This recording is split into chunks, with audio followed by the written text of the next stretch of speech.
Oops. Oh my gosh. Let's try that again. Bear with me as I set things up. Okay.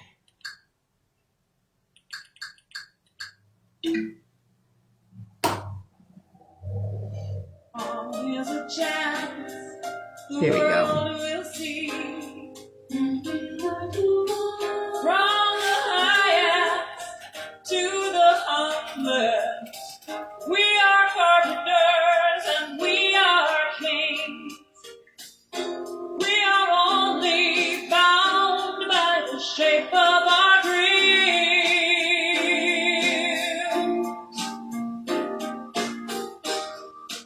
Anyone can be the light of the world. Anyone can show the way. And everyone can be the hope of tomorrow. Anyone can be a hero today.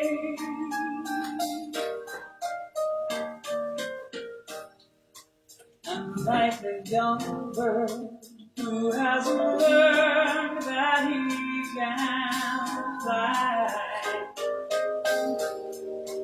there are miracles you'll never know until you try. Maybe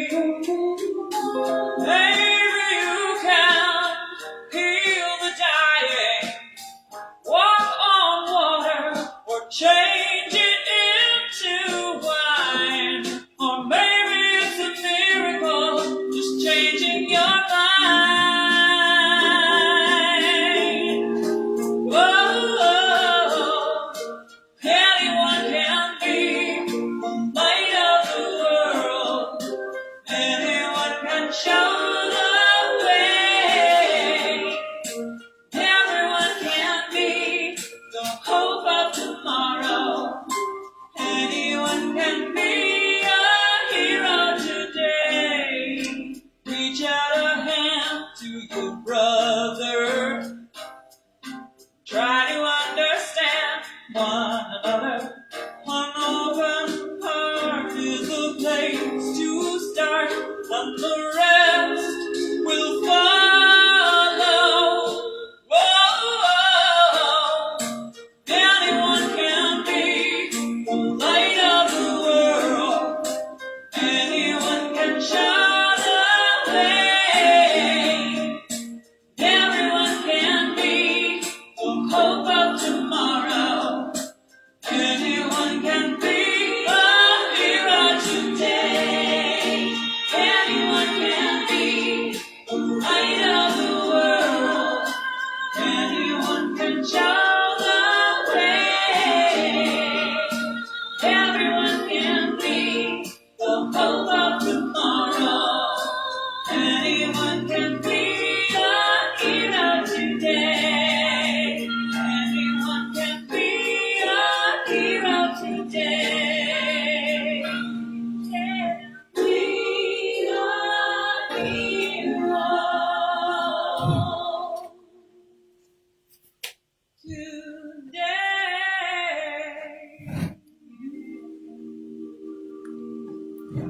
There we go. Good morning, my friends. I'm so glad that you're here with me today. Of course, we canceled our in-person service because, hey, Arnie, I see you, because of the snow. And while the roads are not covered right now, they're just a little bit wet, I did not want to take a chance and risk any of you beautiful people. Hey, January, good to see you. So let's get started, shall we? Our opening song was by Erin McGowan. Anyone can be the light of the world. And I want to reframe that just a little bit and let you know that you are the light of the world. And it's how we learn to shine that light. The light is already our essence. But let's learn through the 12 Powers study that we're going to be looking at today, how to let that light shine. Okay, my friends. Amy, good to see you. So we have a quote. I don't know if this screen is working or not. Let me know if it's not. We'll just take it off. We have a quote from Martin Luther King from, I'm not quite sure where it's from, but faith is taking the first step even when you don't see the whole staircase. So we're going to begin, as we always do, with our opening prayer. I invite you to join me and allow my words to speak for you. And you can edit them in your mind if you want. If the words aren't resonating with you, I'm quite all right with that. Let's take a nice deep, oh, the birds on the screen are backwards.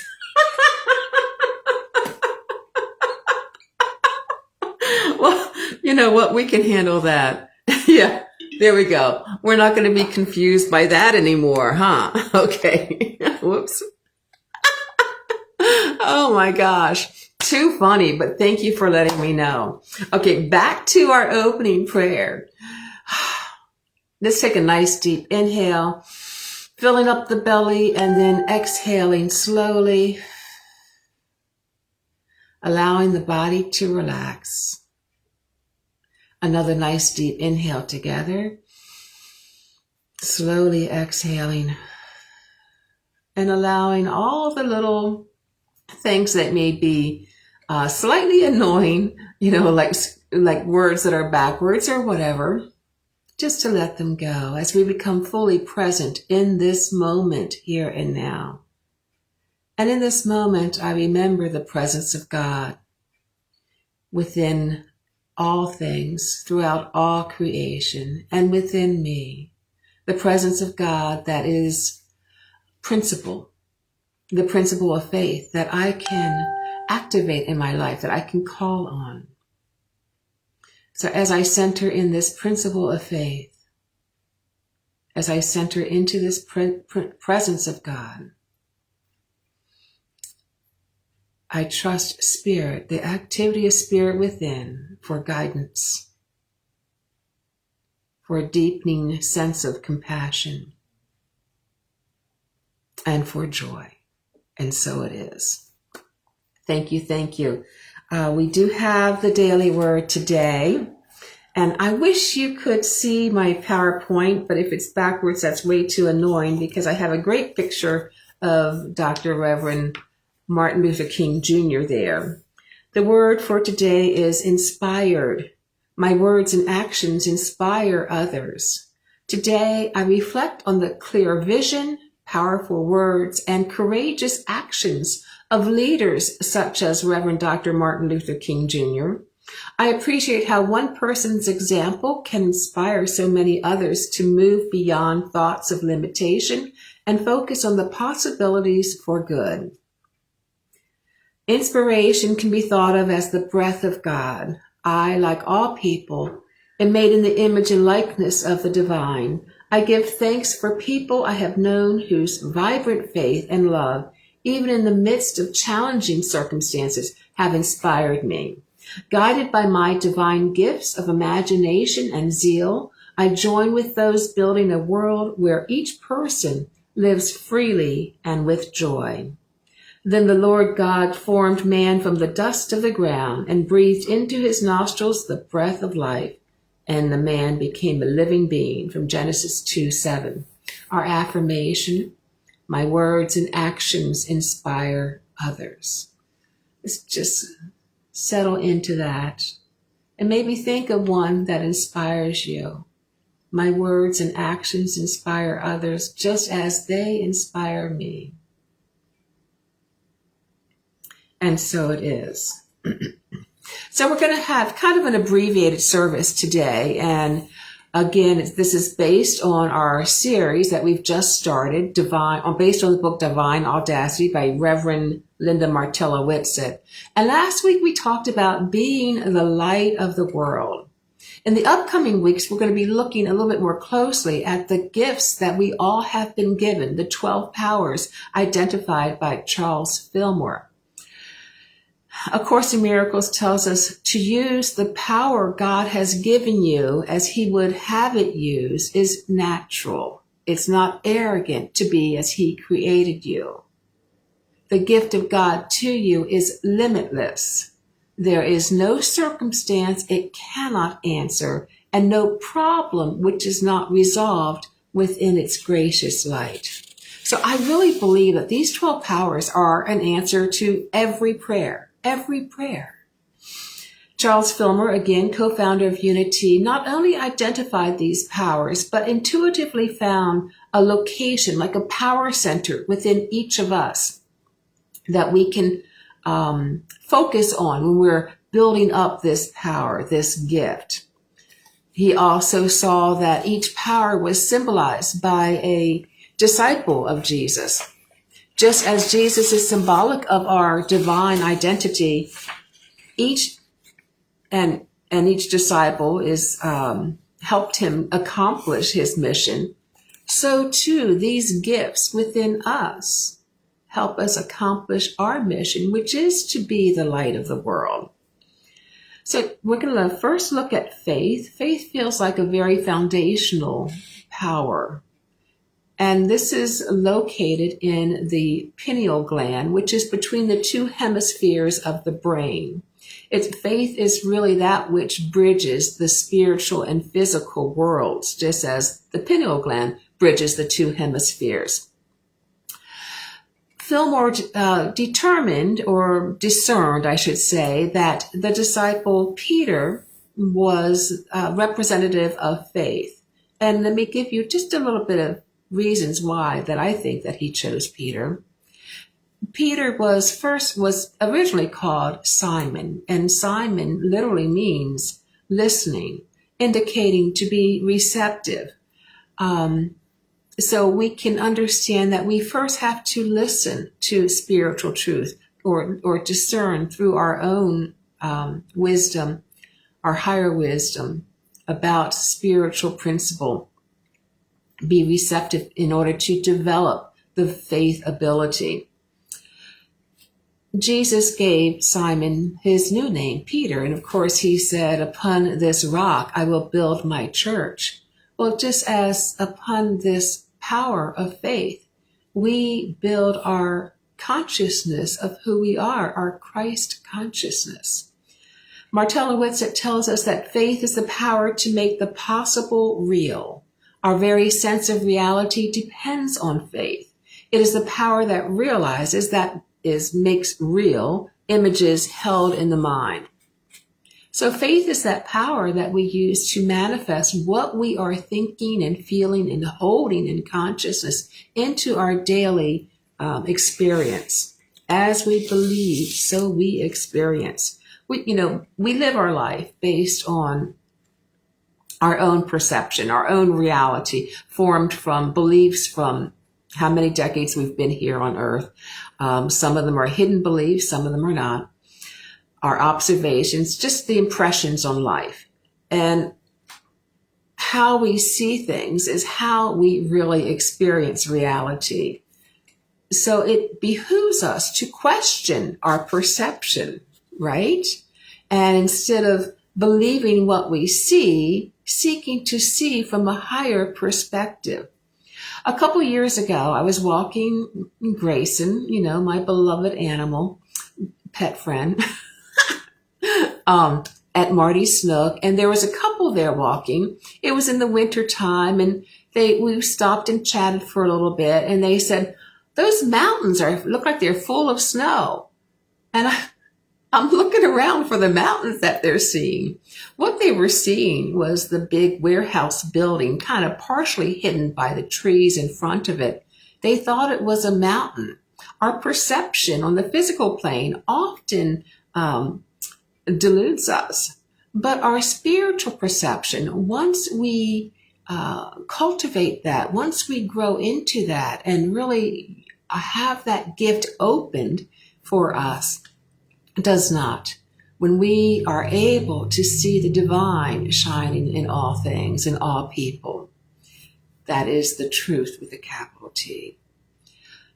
So Martella Whitsitt tells us in order to develop this capacity She says we have to rely on ESP, which I found fascinating, extra sensory perception. But that's exactly what it is. It's going beyond our five senses to sense the presence, to see what's really going on, to be sensitive to what's really going on spiritually. Sensing or seeing God instead of the surface experience leads us to greater possibilities, more openness. This ability is within each of us, yet it has to be exercised. It takes developing on our part. We have to intentionally develop this ability to see the divine, to shift our perception. So next time you find yourself leaping to a conclusion about somebody or a judgment about somebody, suspend that thought if you can, if possible, and look instead on a deeper level. Not using your physical sight, of course, but with the eyes of the soul. We all have behaviors that are in place that protect our heart. It's when we move beyond those habitual behaviors that we are open to seeing the good. It takes practice, of course, to set aside those old beliefs and choose to see something differently. Some of those behaviors might be when we're in the midst of a conflict, freezing, of course, not being able to say our truth. And then, of course, we can't see the truth either. We instead say something that we think may be acceptable. Sometimes we're so intent on changing another person that we're not listening to what they say. And so we have blocked off that communication, blocked off a different way of seeing them as well. And sometimes we may use avoidance to remove ourselves from a difficult conversation, claiming that we need space. And sometimes we do need space, but sometimes it's just an excuse. Tara Brach, who I love, has her process to shift perspective she calls RAIN, the acronym RAIN. It helps to take down those protective devices that we have in place so that we can open the eyes of our heart. We can be open-hearted to another and see their light. So RAIN stands for R is reflect. Slow down and reflect on your behavior. Probably done easiest to begin with when we are not in the midst of a conflict, but stepping away from it and seeing what behavior we might be using to protect our heart and thus cut off ourselves from seeing the light in another. The A stands for allow, to allow the feelings to come up, the thoughts about the conversation or conflict that we're having, and to do it so without judgment, to really just accept what comes up. The I is for investigate, to notice where you're feeling the feelings within your body. What does it feel like? And then really asking your body, the embodied wisdom, what need of mine is not being met here? Why do I need to protect myself? It's because of unmet needs. And then the N is to nurture ourselves so that we can actually meet those needs. If it's a need for acceptance, if it's a need to be listened to be heard, a need to have compassion. So this is one way we see the light in another, and it's also a way that we develop that faith ability in seeing God within all. So as we begin to exercise this power of faith that we have, that perceiving power that we have, by seeing the divine as the foundation of all creation, we come to know another aspect of faith, and that's conviction, assurance, trust, really knowing deep down in a place where we know how to grow fingernails that this is so, that God is present. Another word for conviction is confidence, having confidence in spiritual principle. Charles Fillmore, co-founder of Unity, tells us that the name Jehovah is translated as the Lord throughout the scriptures. And it actually means the self-existent one. That self-existent one is that spirit throughout all. So when we see the Lord, when we read the Lord, we can think, I am. I am. Underscoring the thought that this is within us. I am this faith. It's not so much faith in God, but it's the faith of God. God is personality. God is not personality, but principle. And when we are shifting our attention from our personal self to connect with the divine, then we are able to realize those principles within us as well. Okay, so when we are living in conviction, when we have a strong faith and assurance that in spiritual principle, you could say in God, either way, it's the same thing for me. There are more and more possibilities that open up to us. Living in trust, we are one with that never-failing source of supply, of life, of love, of wisdom. Fillmore tells us, and I need to read this quote, when we believe this, that we are one, and hold to it, putting aside all doubt and whatever suggests failure, the thoughts of faith begin to accumulate and fulfillment follows. So this is how we build our faith, another way to build our faith. Living in this kind of faith or conviction leads to the last aspect of faith that Martellowitz identifies, and that is expectancy, kind of a joyous anticipation that life is good, that life loves me, I love life. You know what? If you're in a place where you can say that, let's say that together. Life loves me and I love life. Doesn't that feel good? Just use that as your mantra today. And I think it might keep you in a really uplifted mood all day long. So expectancy it's not really in a kind of a naive way, expecting the best in a naive way, but it's the trust and assurance in spiritual principles that our thoughts, our feelings are creating our life experience. If we believe it is good, it is for us, that the universe is supporting us, then that's our experience of it. So we're going to move on to the second power at this point, and that is the power of understanding. Proverbs 19:8 says, the one who gets wisdom loves life. The one who cherishes understanding prospers. So spiritual understanding, according to the book Divine Audacity, and it's really based on Fillmore's work as well, is comprehending, internalizing, and then living the truth we know. Comprehending, bringing it in, and then living it. It dawns over time through study, or sometimes it's just a flash of light, like the conversion of Saul, right, to Paul. When I first started reading A Course in Miracles, and many of you are probably familiar with the book. Maybe you've tried reading it before. Maybe you're an avid student. But when I first started reading it, I had a very difficult time understanding what the heck were they saying.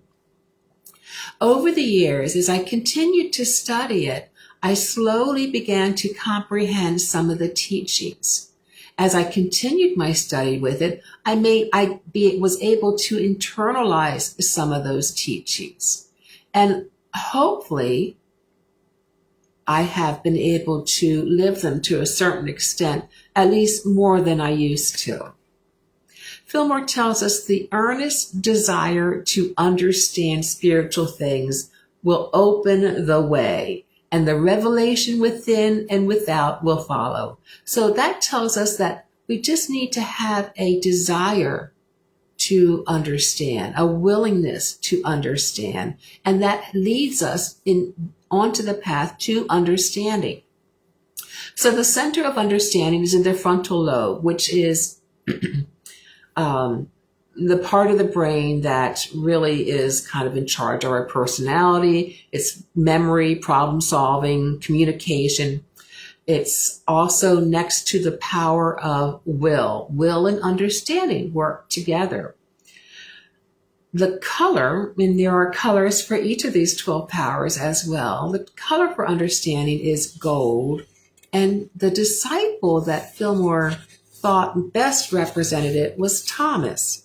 Now you may be thinking, Thomas, isn't he the doubting disciple, doubting Thomas? Well, yes.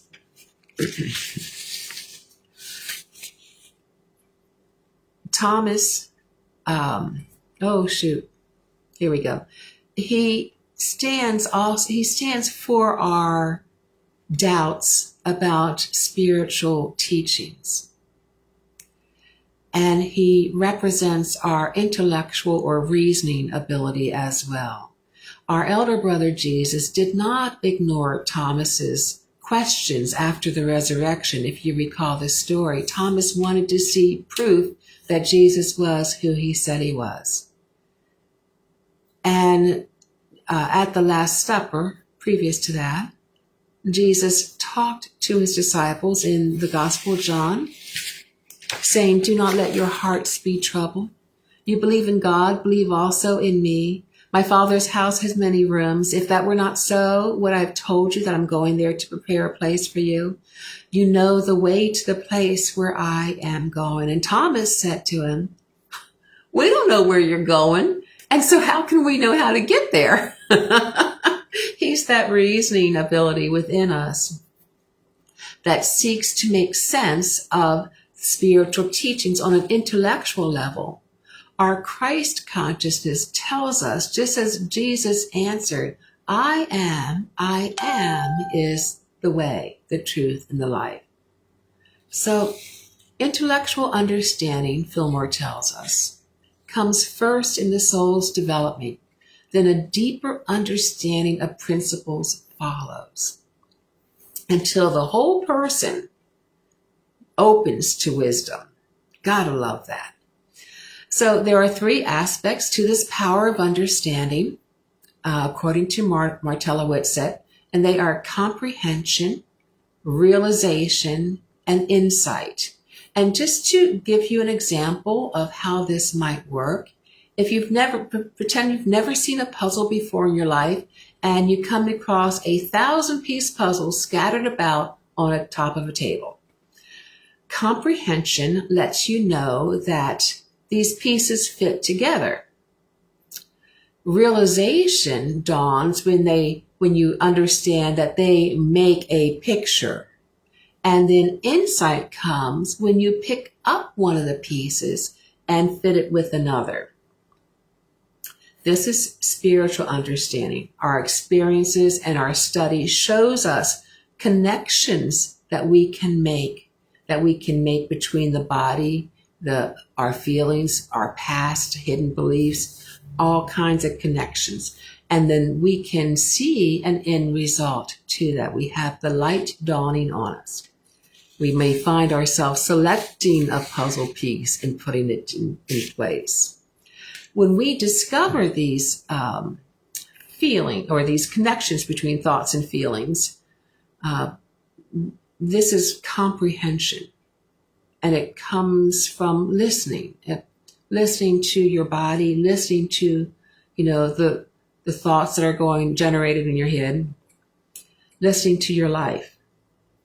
I know that many of you have experienced poets that exhibit brilliant flashes of understanding, it feels like, when you read their poem. Mark Nepo writes about listening in his poem, On the Ridge.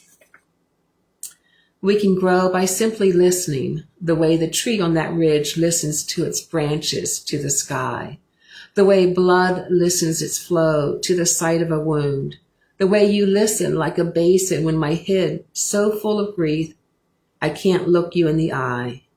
We listen our way out of anger. If we let the heart soften the wolf we keep inside, we can last by listening deeply, the way roots reach for the next inch of earth, the way an old turtle listens all he hears into the pattern of his shell. There's a lot to unpack on that one. Gotta love Mark Nepo. So that's comprehension. The second aspect is realization. And that's, again, either in a flash of insight or a gradual dawning of awareness. It comes from a growing comprehension. Insight, the third aspect to understanding, is our ability to employ realization in particular circumstances. So it's applied understanding, according to Martella Whitsett. Perhaps you've experienced both moments of sudden insight and the development of comprehension in your life. So the real mind, the real instrument of understanding, is a blending of at least two fundamental sources of perception: the intellect and the heart. Now, with understanding comes compassion. Compassion is the fruit of understanding. Again, back to A Course in Miracles telling us understanding brings appreciation. Appreciation brings love. So as we open our heart to understanding and we're able to discover more of the light shining in other people, more wonder in everyday life, we move away from the hyperactivity that is so rampant in this age and are able to then choose responses. Just as Solomon prayed for an understanding heart, we can do the same, knowing that we have this gift within us, that we can open it up. So insight, Martella Whitsett says, is my sense of understanding deeply that my neighbor and I are cut from the same cloth, that we are one. Insight is my awareness of how to respond rather than react, how to behold the inherent good in others as well as myself, and then how to behave in light of the truth. Insight is not analyzing another person. Insight is present awareness of others and my own divine humanity. Spiritual understanding gives us this insight to see the light. So to activate any of these 12 powers, we move from doing into being. We make the choice to do the practices so that we might go into that silence, listen to our hearts, listen to our bodies, to become still and know. So I'd like to move us to a time of meditation. Let's see if I can get a little bit of music on here.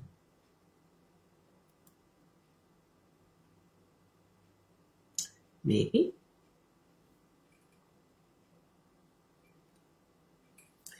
Maybe not.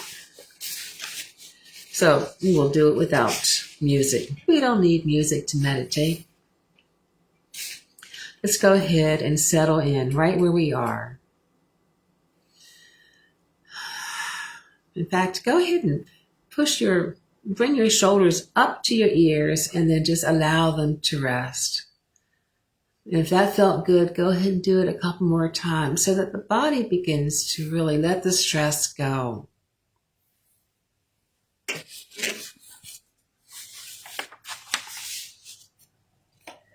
Noticing our breath and elongating the exhale. This helps us to relax even more. We're going to move through Brock's RAIN process. So I invite you to bring into your thoughts a conflict that you have or have had.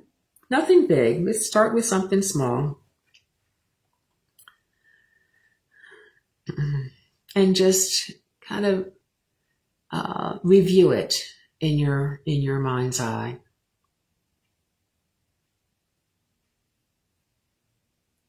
Reflect upon it, slowing down enough so that you might see the behaviors that perhaps you employed in order to protect yourself.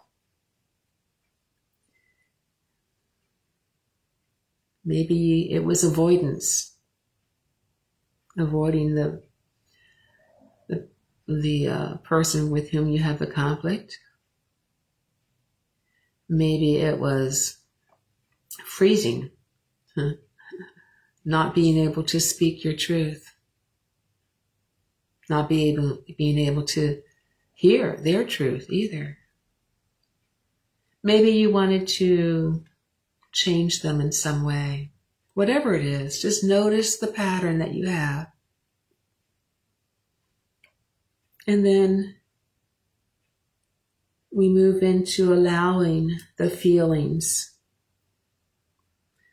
without judgment, allowing the feelings to come up and just feeling the feelings, breathing into them. And as we do so, we can also investigate where in the body that we're feeling these feelings. Maybe it's the belly, maybe it's the heart, maybe it's the throat. Investigate where in the body you are feeling this. And if you like, go ahead and place your hand where it's being felt. And then just gently ask, what is it that is not being met for me? What need is not being met at this conflict? Because that's when we get into conflict, when our needs are not being met. Maybe it's acceptance. Maybe you needed to be listened to. Maybe you needed to feel safe.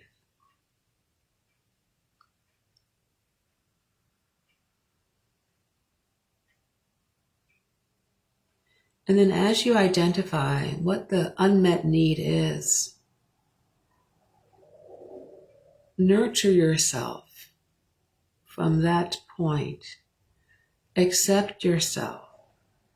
Provide your own safe space.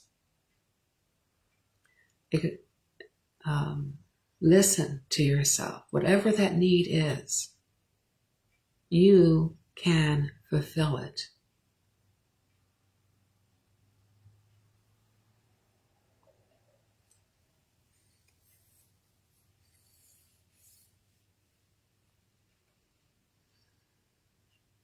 And as you do so, notice if anything has shifted for you.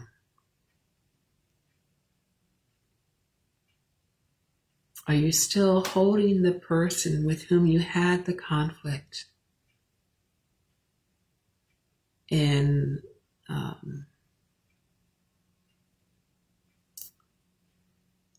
prison, really? We hold them in a prison in our hearts. Or are you able to see even just a little bit from your heart to theirs, the light that they are?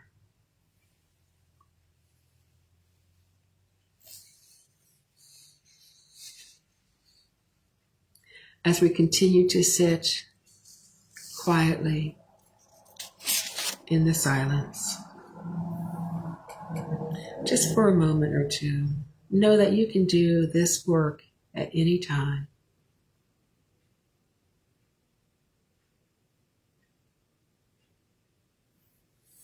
My compassion flows from understanding. My compassion flows from understanding. Each person is born with innate wholeness and goodness.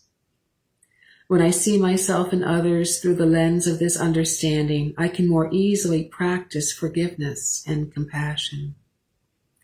I may not agree with others' beliefs or behaviors, but I can perhaps empathize with their feelings. I know people have struggles that I cannot know, like the tip of an iceberg whose totality is not visible. I cannot know what is occurring beneath the surface. Understanding allows for peaceful coexistence. I am kind, yet free to place boundaries that ensure my well-being. Icebergs are not bad, but a ship that passes too closely may sustain some damage. I can choose when to steer clear if that is best for me, maintaining peace through understanding of myself and others. This is from the Daily Word, December 29th, 2022. My compassion flows from understanding.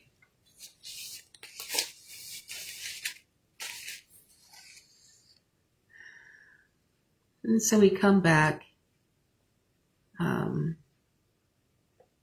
with gratitude for this practice, gratitude for perhaps deepening our understanding of another just a little bit. So I do have a few announcements. Today we were supposed to have the Women of Unity meet, and that has been postponed for a week. We'll do it next week after the service. Mondays we have yoga, chair yoga at 2:30 and traditional yoga at 6. Now that we'll have to just wait and see how the roads are. So you can text me or call me, or Jan if you have her number. Wednesday, we have the book study Divine Audacity, which is what this series is based on, learning about the 12 powers that really help us to shine our light. That's at 6:30. It's via Zoom. If you are only able to make a couple of the classes, I think that's okay because we're looking at each individual power. They're not cumulative. So, and then on Friday, we have dinner and game night. And my friends, I'm very excited by this because we're also going to have a theme for our dinner and game night. And that's the Lunar New Year. So we'll have stir fry rice, some hot and sour soup perhaps, and some egg rolls. So if you're interested in coming out and just connecting with others and having a little bit of fun, please let me know. You can text me or email me at sandy.boyer@gmail.com. Of course, the first Wednesday of every month is our sound bath at 6 p.m. And now I wanted to tell you about some outreach opportunities that we have that I'm very excited by. These are just a one and done kind of thing, both of these outreach opportunities. And the first one is Unity will be hosting the HARC meeting, Hagerstown Area Religious Council, in February. And so if you're interested in helping out, providing a beautiful lunch for about 40 people, please let me know. We'll have a sign-up sheet next week when we meet in person. And of course, you can stay for the meeting because and get to know what we do at the HARC meetings. HARC does great work in this area. I will say that. I'm very grateful to have them here in Washington County. And okay, let me back up just a little bit. Zion, the soup kitchen, which a lot of you help prepare food for. We have leftovers that we'll be serving for the month of February. So we won't need to prepare any food for Zion. And instead we have this heart luncheon to prepare for, as well as an evening meal for about 35 people for Circles of Washington County.